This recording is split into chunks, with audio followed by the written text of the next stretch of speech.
recently published two videos. One was on the Fringer adapter with the X-T2, and the other one was on the Fuji's new and improved eye autofocus.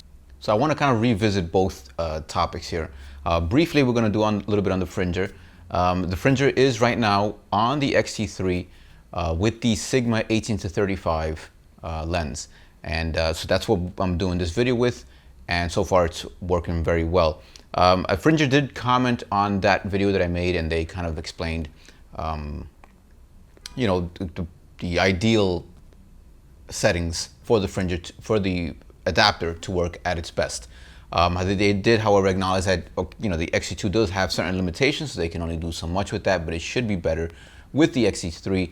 So far, I am finding that. I did take the lens and the adapter to a portrait session that I had very recently, and I am finding that it is working much better. I don't want to give any like conclusions and as far as that goes, because I don't feel like I've tested it enough to know for sure. I am going on a vacation tomorrow. Actually, I leave, and I am going to take the adapter with me, and I'm going to kind of just test it out a bit and see, you know, how much better it is on the X-T3. But as you can see right now, for video, I think it's working pretty well. If I, you know, I think it's doing a pretty good job. I'm sorry about getting in your face like that, but as you can see, it's, I think it does a pretty good job at detecting my face. Every once in a while, it wanted to detect this as a face. I can see why. Yeah, but Fuji does have the habit of doing some funny. Now, this is not so much with the Fringer, but when you know, when it comes to face detection, I think sometimes I've taken shots of like landscapes, cityscapes, that kind of thing, and Fuji detects faces where there aren't even any human beings present. So they kind of, you know, sometimes are a little bit funny about that. But again, we're not going to blame Fringer for that, the adapter. But if we add a face here, let's add a face. And as you can see, it does pretty good. I mean, it's focusing in on her or it. And I think it does pretty good. Sometimes, as you can see, it kind of like doesn't know which face to focus on. It'll focus on her, it'll focus on me. But I think it's again, it went to her now. But I think it's usable. So I can say with some confidence that the adapters definitely works better on the X-T3. Again, I'm not gonna go too much into that, but again, I'm finding that it is working better. So let's talk about the eye autofocus. I published that video just a few days ago, and quite honestly, I feel like taking it down. I don't know if I'm going to, but I am tempted to take it down because I feel like I'm giving a false idea of how good or bad the X-T3's eye autofocus is. Now, after I published that video, I did start doing some more tests with my mannequin. I also used my girlfriend and used any people I could, right? And I was getting much better results. It's like surprisingly better, and I didn't even make any adjustments to the camera. I then went and made adjustments, and it became even better. I set it to the camera has these kind of presets for certain types of autofocusing scenarios or tracking scenarios where you're going to need the camera to track in a certain manner. And I set it to case setting 5. And I'm finding that it's definitely a lot more aggressive with following that eye. Now, let's keep in mind that I am using Fuji's 35mm f1.4 lens. This is one of the older Fuji lenses, and it does have an older kind of, and you know, for Fuji, it does have one of their older focusing systems in this lens. It's not known to be a quick focusing lens, so let's just keep that in mind. I think the whole thing will absolutely perform better with one of the f2 primes, or probably like the 2.8 zooms, the 16-55, or the other one, the 50-140. I didn't do much testing with the kit lens. I do have the kit lens. I didn't do much testing with that, but really, at the same time, I wanted to see how they perform with the fast glass, because that's really when you need that precision of eye autofocus. If you're going to be shooting somebody at f5.6, you know, you can be a hair off the eye technically, and it really won't show. It'll look like the whole face is in focus anyway, so it doesn't really matter. I am curious to see how well it does also with the 56 1.2. You know, the even shallower depth of field than the 35 f1.4. But I definitely got better results. I took it into the studio, you know, and I did the same test again, and I'm getting absolutely better results. I think much more closer to the Sony than I had originally thought. For whatever reason, the settings, the results were different. The studio was the same, the lighting was the same, the settings were slightly different. I put both cameras to, I believe, 1/320th of a second, and the ISOs were whatever they were. That doesn't really matter. I shot them wide open, and then I think I took the 35 to like f2 just to see if that kind of helped a little bit better, you know, in any way. I'm not sure, but that's what I did. The Sony, I did compare it to the Sony again. It's just for the reason that the Sony is right at the moment the leader with eye autofocusing. I think they are still definitely there, even though I'm finding now that the XT3 is even better than I thought. And when I say better, I'm talking about the tracking of when the model is kind of walking to and from the camera, that kind of thing. Just standing there, you know, doing the pose and that kind of stuff, the XT3 was fine the way it was. But I was a little bit, I'm going to say I was a little disappointed with the kind of walking back and forth, because the model was not moving very quickly at all. So I was a little bit disappointed, and, you know, I was hoping, you know, maybe firmware upgrades.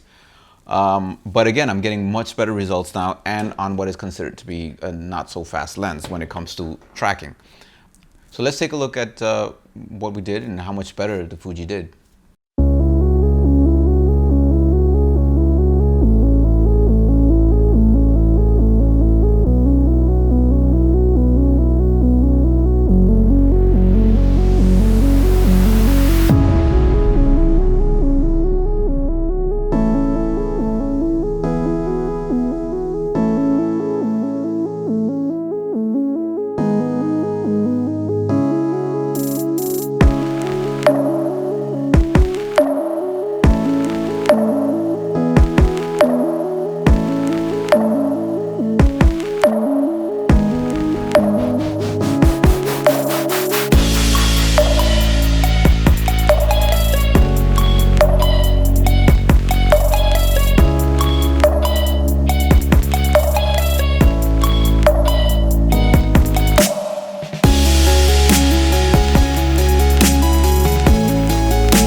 See, that's like a huge improvement over the results from the first video, and I'll throw up a quick clip of that. I think in that one it was mostly doing face detect, and sometimes not even that. So like I said, I was honestly a little disappointed, and that's why I kind of mentioned in that video. Well, hopefully firmware upgrades will you know, give us better results. But it turns out that either I did something wrong, or for whatever reason, again, it's pretty much similar situations, except a different model. Maybe the Fuji XT3 prefers this model over the other one. I don't know, but in any case, we got definitely better results. So I kind of wanted to make this video just to kind of, you know, say it's better than what I thought it was, better than what I showed that it was. And not that what I showed was bad, but this is better. So this is, you know, it's definitely worth showing. I'll show you the Sony, what the Sony did. And again, that's with the 55 1.8. So just a little bit more information regarding, you know, how I had this camera set up. We're looking at the JPEGs. You know, the JPEGs that I'm putting up were converted from RAWs directly into JPEGs. I made no adjustments at all. I'm pretty sure I didn't do anything in that sense.